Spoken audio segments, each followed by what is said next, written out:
جربتي قبل كده تعملي زبادي في البيت وتوفري 50 جنيه وتطلع كمان متماسكة واحلى من الجاهزة وما فيهاش مية ولا عاملة شرش، وكمان هنعملها بالفواكه وفيها طبقة قشطة كتير؟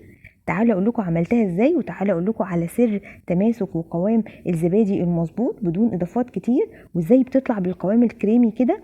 تعالوا نحسبها مع بعض ونشوف عملنا كام علبة زبادي ونشوف ازاي هنوفر ال50 جنيه. بس قبل ما ابدا، انا اسمي ايمان. لو اول مره تشوفوني اشتركوا في القناه وشير ولايك لو الوصفه عجبتكم، ويلا نبدا على طول. اول حاجه هجيب كيلو من اللبن اللي هو الحليب، ويفضل طبعا ان يكون من عند اللبان، بيكون كامل الدسم. مش بفضل في الوصفه دي اللبن المعلب، لكن هو ينفع برضه. المهم هاخد اللبن هغليه على النار كده بالطريقه العاديه جدا، وبعد كده قدامي حل من الاتنين: يا اما هسيبه يبرد براحته، لو مستعجلين هنعمل كده هجيب بقى صينيه كده واحط فيها ميه ساقعه متلجه وانزل بيها بالكازرولة بتاعه اللبن وهي سخنه كده، ونفضل نقلب لحد ما يبرد، يبقى زي دمعه العين او رضعه البيبي كده، يبقى دافي بس ما يكونش سخن ابدا.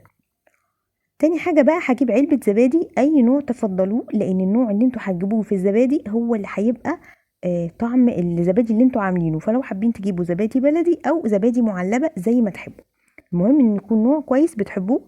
هقلبه كويس جدا لحد ما تبقى سايله وما يكونش فيها اي تكتلات. هحط عليها معلقتين من الحليب علشان اتاكد انها سايله اكتر، وكمان علشان اخلي درجه حرارتها زي درجه حراره الحليب.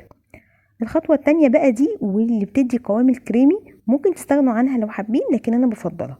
بحط الزبادي مع الحليب في الخلاط وهديهم كده ضربة مع بعض عشان يضمن لي قوام كريمي وما يكونش فيه اي تكتلات من الزبادي، فناخد افضل نتيجة. طبعا خلي بالكم زي ما قلت لكم في الاول ان اللبن او الحليب ده يبقى دافي ما يكونش سخن، علشان ما يقطعش اول ما تنزل فيه الزبادي.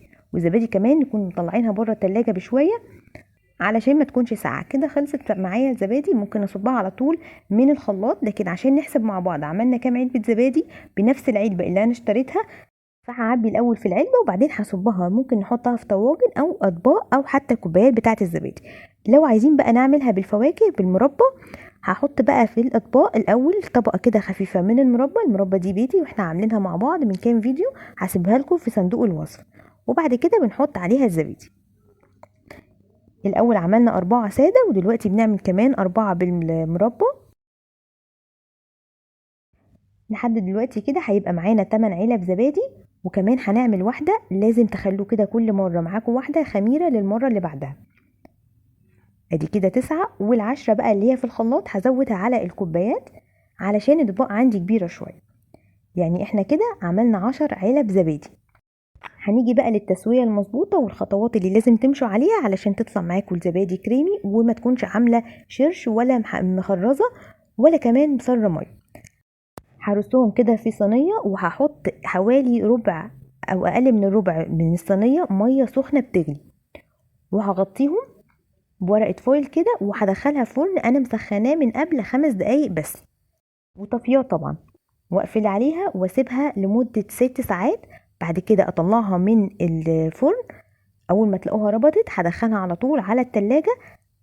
بس كده معايا بقى احلى زبادي. بصوا التماسك عامل ازاي، نقلبها الناحية التانية مش بتقع ولا حاجة، وكمان عاملة وش قشطة حلو جدا.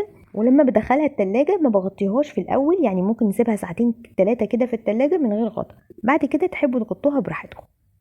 بصوا الجمال والحلاوة. عايزة اقول لكم ان طعمها بجد احلى بكتير من الجاهزة. وزي ما قلت لكم بقى ال10 علب اللي عملناهم دول حوالي 100 جنيه، واحنا جبنا بس علبة زبادي واحدة وكيلو لبن اقل كمان من ال50 جنيه، يعني احنا وفرنا اكتر من 50 جنيه. جربوها بقى للسحور وقولوا لي رأيكم، وبألف هنا وشفا.